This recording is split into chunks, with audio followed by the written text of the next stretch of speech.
Hello, we are Jacob LaPro, Nick Gray, and Luke Gabers of a Design and Engineering 3 class at Concord High School. We began searching in our community for places in need of our help and came across Bush Preschool. Bush is a preschool in our community where many special needs children go to get specialized help for their unique disabilities. At Bush, we met our partner, Miss Susan, Vayun,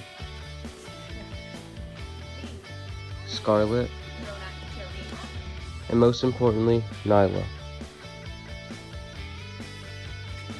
Nyla has a disability called cerebral palsy, which affects her movement and muscle tone or posture.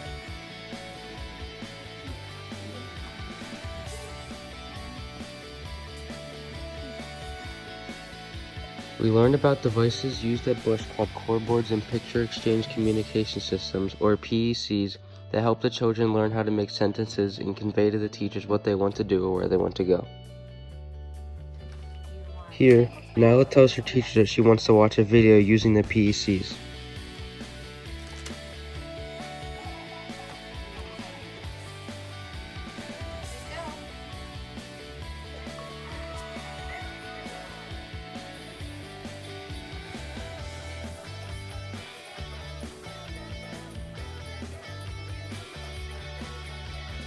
The problem at Bush is that when the children are outside at recess, it's hard for the teachers to understand what the kids want because they don't have a core board or PECs for the playground.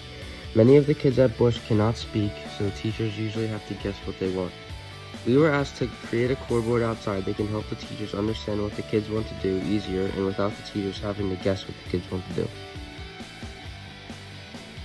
We took this problem back to Concord so we could assess the problem and brainstorm ideas. We began making sketches of our ideas and researching designs and came up with the final solution, a core board with buttons that will relay what the children press to the teachers. We began learning about the Adafruit Audio FX soundboard, which we use to store the audio files for each button and picture.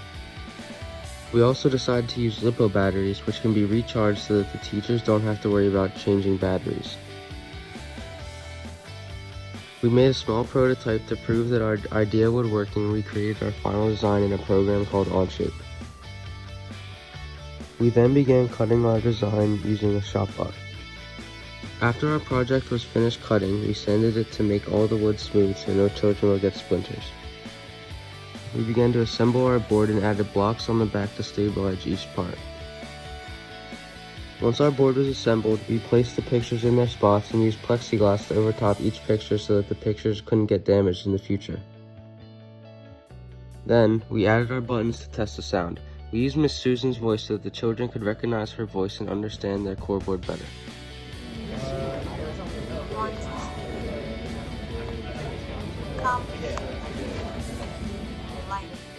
We added wheels so the teachers could move it around the playground easier.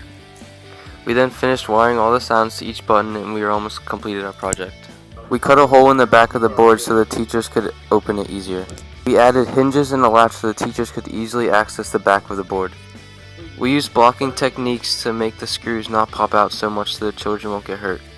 Finally, we used a grinder to cut down the screws. We also added a diagram so the teachers could know how to plug in the batteries after each charge. We finally finished our project and began testing it.